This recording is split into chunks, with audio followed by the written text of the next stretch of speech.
Mary Claire Speckner with the Bartholomew County Public Library, and welcome you to tonight's event. And this is a book chat with Tony Roberts and Eric Rippy Riddle. And Tony's going to talk about his new book, When Despair Meets Delight. And this is the copy of the book that Tony donated to the library, so you can check the book out.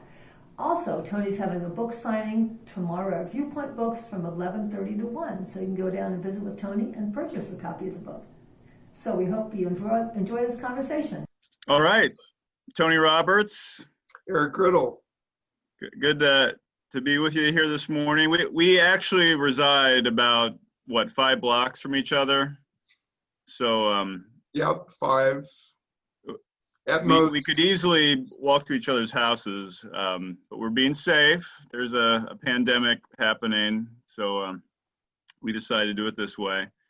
We're glad to have all of you here with us this morning and this evening for those who are tuning in from Africa. I'm actually here in what we call Studio E.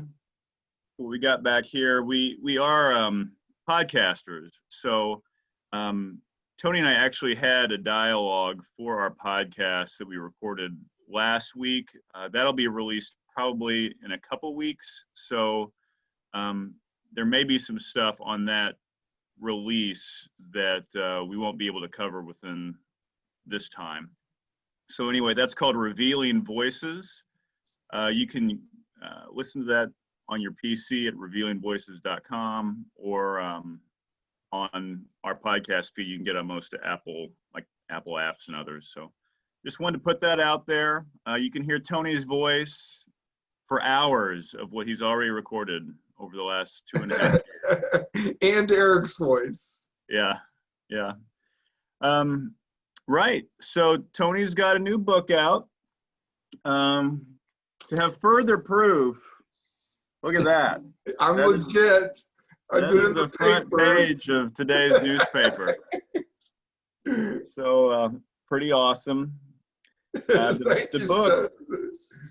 Tony, tell us the title of your book.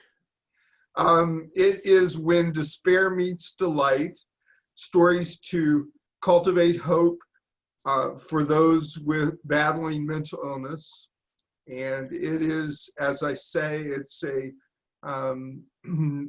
memoir of a minister with mental illness and a model for mental health ministry. And if you would, there was actually a little bit of back and forth with how you wanted to title the book. I think there might be some insight just in talking through how you arrived at that title, because you changed it from an original working title. Yeah, there's a category, and it's language that's still evolving to try to distinguish between mental health issues like depression, anxiety, obsessive compulsive, that as many as 25% of people in the world struggle with. Try to distinguish between that and brain illnesses like schizophrenia, bipolar disorder, major depression. And in an effort to distinguish these, some people have used the terms serious mental illness and generalized mental illness, I think it is. The problem with that is that sometimes mental health conditions are quite serious and can lead to such terrible things as suicide. So we are still in the process of finding the language. My first title used the phrase serious mental illness, and I quickly, in talking with others, decided to take that out. My next book, however, the language is still evolving, and we are probably going to shift from that to brain disorders or brain illnesses to distinguish between the mental health conditions many people have to the actual brain disorders that can be detected by a scan. No different than someone with dementia, Alzheimer's, and that will be more focused on that. But this book really reaches out to everyone who has a mental health condition. Mhm. Okay.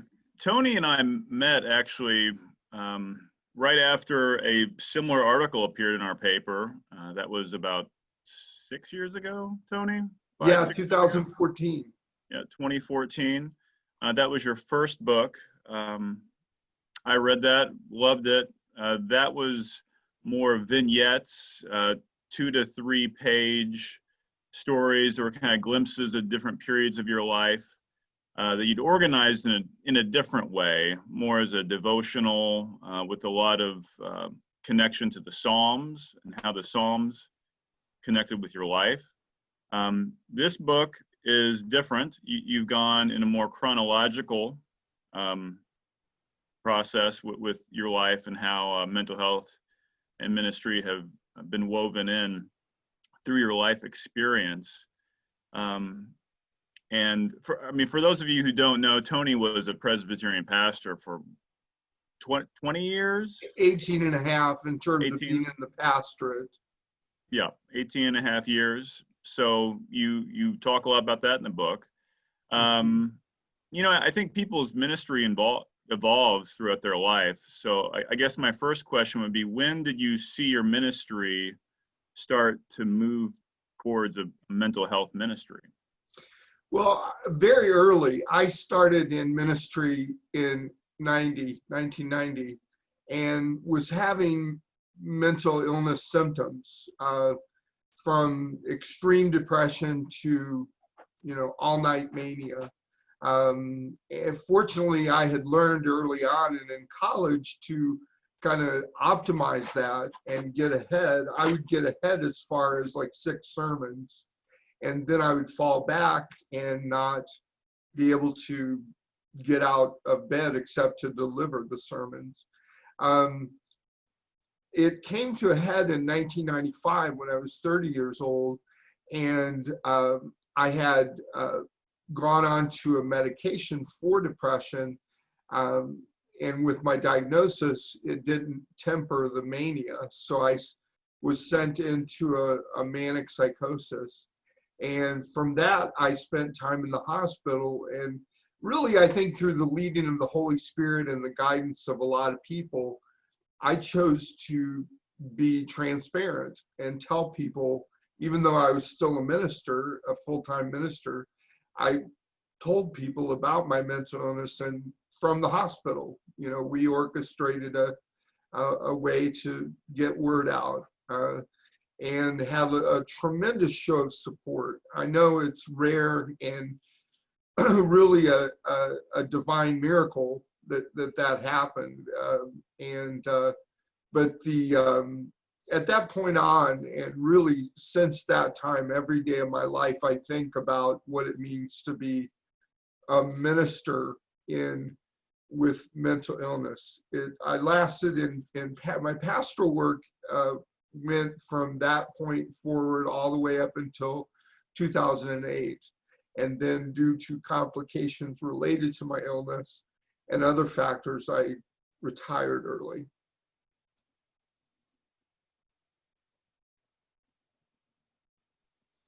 Thank you, Tony. I think your ministry is a little unique in that social acceptance of mental health has been evolving a lot, right? I think we all know how much stigma plays a role.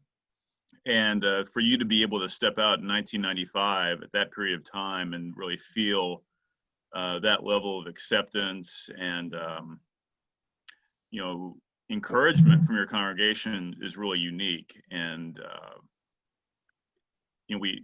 reading some people's responses, they talked about you being a trailblazer. I've got to say that the church's ability to embrace you and allow you to take on that ministry has been a really empowering thing for you. But disclosure is not easy. So I think it would be good for our audience to maybe talk just a little bit about how to be discerning and how to share a diagnosis with loved ones, with friends, or even more publicly, right? Because it's something with anyone with the mental health diagnosis, it's a decision, right? Could you talk a little bit about that? Yeah, I mean, Eric, you and I both know, leading a supportive, faithful friends, our mental health support group, that there are young people who we would never advise to go public with their mental illness, because the likelihood of them experiencing discrimination, losing their job, losing their livelihoods is high. I would never advise anyone. In fact, even in my case, after I received that warm welcome from that church, I moved to another call at another church, and I met with the ministry supervisor, what they call Presbytery executive, but he's the person overseeing, like a bishop. And I asked him, when and how and how do I disclose this? And he had the best recommendation I've ever received, and that is, you look for two key leaders who will understand you and keep you accountable. And at this church in particular, there were two psych nurses who were leaders, and they could understand both the limitations and the possibilities. And I confided in them. And then he said, don't feel like you have to keep a secret, because if you feel like you have to keep a secret, then it's going to work against you. Like any other secrets that we keep, the pressure to hold on to something and not let go creates an unendurable burden. But he then said something that I think was very wise, and he said, use it when your ministry calls for it. And shortly after I interviewed there, even before I was accepted, a young woman from the church attempted suicide and was in the psych unit. And I talked with her parents and said, look, if it's acceptable with you, if it's acceptable with her, I'd like to visit her. And so I had the opportunity to visit her, and I could say, I didn't go into specifics of my condition, but I could say, I've been in a place like this. And, then my authority as a minister and as a fellow believer became more relevant. That's good. I think it's important for the listeners here, our audience, to know that I think in your book and your ministry, it's not been you saying, I'm a trailblazer, I did this, you can too. It's not where you come from. And I think it's important to really underline that. This book in particular. You're a wise man offering wise counsel to be discerning, Tony. Thank you, Eric. I don't feel wise sometimes. I still make major mistakes, but I do say that this book in particular is really not an advice book for those of us who have mental illness, but it does point in the direction of, if you're a pastor, if you're a faith leader, and you want to be more compassionate and cultivate hope for those, open the doors for those with mental illness or loved ones, those impacted. Here's what's happened in my life, and here's what you can do. Mm-hmm. So in addition to being an author, I mean, you're a very active person. I mean, your pastoring has been maintained, even though it's not within a official church leadership position. So, you and I have done some work together. Maybe just a little background when you're not writing, which we know is a huge passion of yours and a great spiritual gift you share with the world. What are some other ways that your ministry has been expressed? Well, they all begin with writing. I first I should start with my limitations. I do not have the capacity to be reliably public. So it's impossible for me to function in pastoral ministry because, you know, I just never know what the day holds. I'm a rapid cycling bipolar disorder, and you know, it's literally times that I can't get out of bed, and on the other extreme, there are times that I can't sleep and I'm not safe to the extent that, you know, I can't drive. I can't. It would just not be wise. So. However, what I can do, and what those of you who live in different time zones have seen, is that I can stay up all night and write to people and respond to people. And during those times when I'm able to channel my mania into writing ministry through the magic of technology, you know, that in that way I can continue to be something like a pastor. I do that, and I have that opportunity through people I've come to know through Facebook and Messenger, and I have a Facebook group called Hope for Troubled Minds. And then Eric, you and I have locally a mental health support group called Faithful Friends, and I can check in on people through texts and so forth. And then recently I have become affiliated with a local church, St. Peter's Lutheran, and they have contracted with me on a volunteer basis to provide staff with the tools to respond better to people with mental illness and those impacted, as well as be a friend to those with mental illness. And so, unfortunately, with the pandemic, I don't do a lot of that in person. I did beforehand, but I still follow up with people. And now it's getting a little looser in Indiana, so I go for walks with people. Right. So, you know, we're talking about St. Peter's Lutheran Church. They have a robust counseling ministry that they've had for years, and they've brought you on board as a peer recovery specialist type role, right? I mean, that's fair to say that's kind of the model in which you're a part of that ministry there.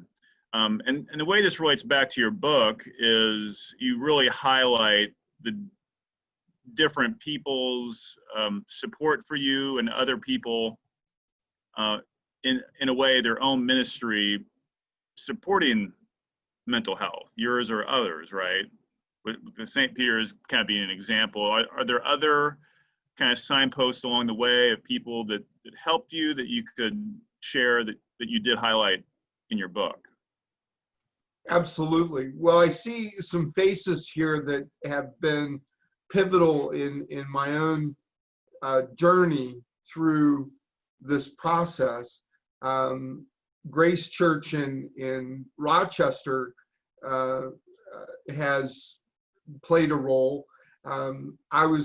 After I separated and divorced from my first wife, I was living alone in Rochester without really a whole lot of support to keep my mental health balance.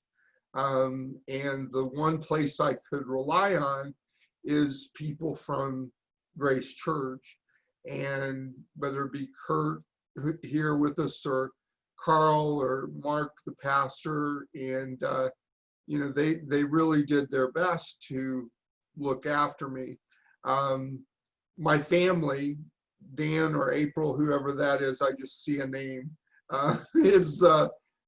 April is a psych nurse, and Dan has worked extensively with people who have mental health challenges. And so my family's provided a safety net for me. It seems God has provided each step of the way someone or more than one who can create this safety net for me to keep moving forward. I mean, I'm so grateful because and I talk with my therapist and psychiatrist about this all the time.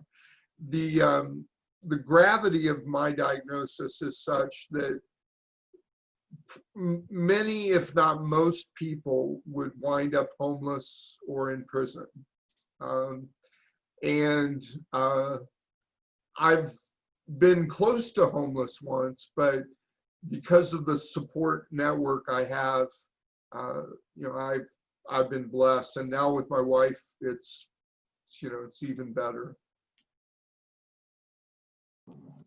Yeah, so I think when we're talking about mental health ministry, just really important to remember that, from Tony's angle, he is a man that has a mental health diagnosis, and he has a ministry, but also, as he's saying, there are people along the way who do not have a diagnosis who have supported him, and that in its own right is also a form of mental health ministry. So I think a big point here is that the ministry of those without the diagnosis, supporting and lifting up the voices of people like Tony, are every bit as important in really helping ministry along the lines of mental health support grow, right?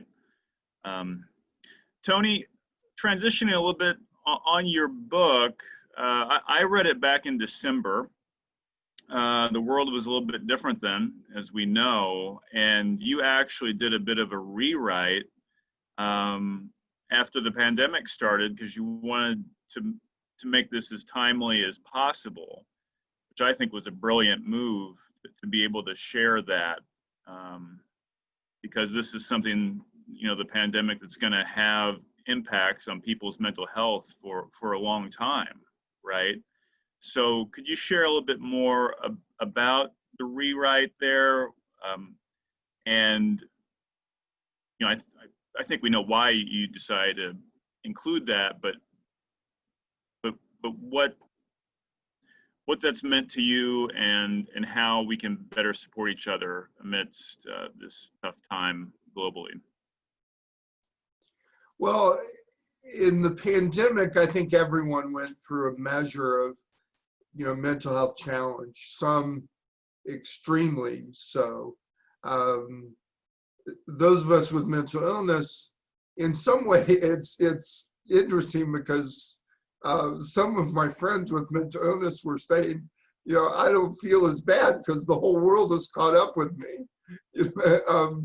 And there's a sense in which that was true, but there was still this challenge that we all faced, and we were in this together.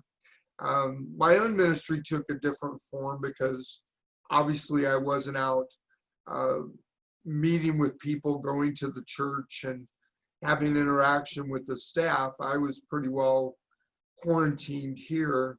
But I decided to start this Facebook group called Hope for Troubled Minds, which initially reached out to people who were loved ones of those with mental illness. We've expanded since then, but it was a way for me to hear many of the challenges people face, raise questions about issues of faith and mental illness, hear stories that were inspirational or extremely heartbreaking. And all of these could be included in my book. Also, personally, my father was in a health crisis, which impacted me greatly. In March, around the time the pandemic struck, he was diagnosed with terminal cancer. And so I had to go through the process of, grieving, and in many ways, it was a blessing because he was 80 years old, quite ready. And we were able to enjoy those last days together. He was always asking me about the book. And before he died, we had a chance to hear an audio version I created. The day that he died, I submitted it to the printer. So it didn't quite get to his hands, but he had heard it all. So. And the book is dedicated to your father. Yes, it's best dedicated to Veston E. Roberts, the best dad ever. Because with Dad, he's everything was the best. If he was having pie, what was his favorite pie? It was always the one he was eating. So with Dad, everything was the best. It's a great spirit of joy Veston had.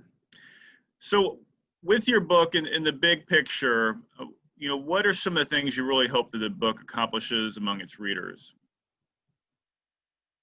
Well, I'm hoping a number of things. The first of all is that it would give churches and pastors and faith leaders inspiration and desire to personally address the needs of those impacted by mental illness. And when I say impacted, I mean both those diagnosed and those with loved ones.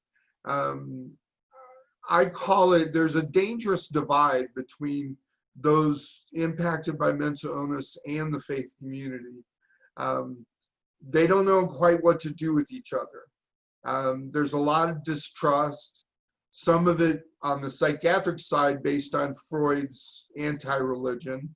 On the church side, it may stem back all the way from, interpretations of the Bible that, demon possession has no place in the community of faith. So there needs to be a coming together for the sake of everyone. I mean, these are people who are often considered the least of these. And our Christian calling is to be like Jesus and reach out. When you see stories, even if you accept that there is a spiritual component, spiritual evil wickedness involved in a condition of mental illness. And I want to stress that it's not the result of a commission of sin, but it does reveal that we have a flawed nature. We are broken in our spirit. But even if you do accept that there is demonic activity, what did Jesus do? He would go to these folks, and he went out of his way to go to Legion and release him from this bondage. So that's my primary goal, and I see it both in our country and around the world, in Africa and other ways. I don't know what my part will be, but hopefully it will stimulate others. Yeah. So Tony, I think part of that is healing, right? For the individual, the family, for communities. We all struggle with mental health, regardless if it's us personally or someone in our family. And we mentioned here at the beginning of the interview that we do have a podcast called Revealing Voices, and the foundational question that we ask all those that we interview is, what does healing mean to you? I would like to take a moment, for you to be able to share, your response to that question, because, part of that is a thread throughout your book. So Tony, what does healing mean to you? I think I need to start with what it doesn't mean, and that is that healing does not mean a cure. Only God knows the timing for when, if, and how a cure for mental illness and all its forms will come. Now, God has that capability. Don't get me wrong. A person like myself, or a person watching here, or people we meet, could be instantaneously cured if that's part of the will of God. If it doesn't happen, that doesn't mean it's a lack of faith. It doesn't mean that it's a lack of prayer on the part of the people working with them. So that's what it doesn't mean. Healing, what it does mean is, I know, Eric, you and I get a response often on our show in terms of restoration. Healing is being restored in our body, our minds, our spirits, and our relationships. And I think that's one aspect of healing in the stories of Christ that is overlooked because we only see the physical side. But often you'll see that the restoration that occurs is communal. Jesus sends people back into the community to function as members of the faith community, as members of society. So one healing that I've experienced and that I pray others will as well is out of isolation into a supportive community. Well, Tony, I'll just say for me, the ministry of Christ ultimately is unconditional love. And to express that unconditional love means that you do want to restore people into relationship with Christ and with the community, right? And so the ministries of humanity, I think, all are derived from that bedrock of unconditional love. So the work you're doing is showing love to those who may struggle to love themselves or may not receive a lot of love from others. So thank you for what you do, for the boldness that you share in your ministry. It's an honor to be your friend and to be able to help you in your work. Yeah, and Tony, you're a blogger. That blog is at delightindisorder.org. Yes, .org. and that's delightindisorder.org. Yeah. Right. The website for our podcast is revealingvoices.com. Website for your new book is whendespairmeetsdelight.com. As you mentioned, you do have Hope for Troubled Minds, the Facebook group where you do a lot of work. This has been great. Tony, thanks for giving me the opportunity to interview you today. Thank you for all of our guests. Thank you very much, and thank you all for participating. And we'll hope to do it again. Yep. Cheers. Bye.